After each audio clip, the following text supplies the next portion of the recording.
In this video, I'll be showing you step by step how to export audio only in Davinci Resolve. It is super simple to do. So the first thing you need to do is find your project that you want to export or render. Then from here, you need to go down to the render tab down here on the right hand corner and go over here to render settings.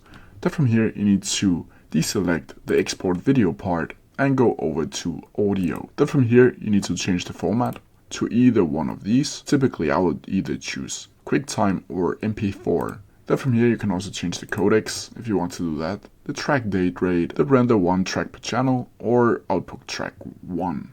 And this one should always be all timeline tracks. Then from here you can change the file name, also the location of course, and then you just need to add to render queue and click render 1 like so. If I go over here, you can see my test is right here. And that's how you do it. If you have any questions about it, please leave them down in the comment section below and I'll try my best to answer them as quickly as possible. See ya!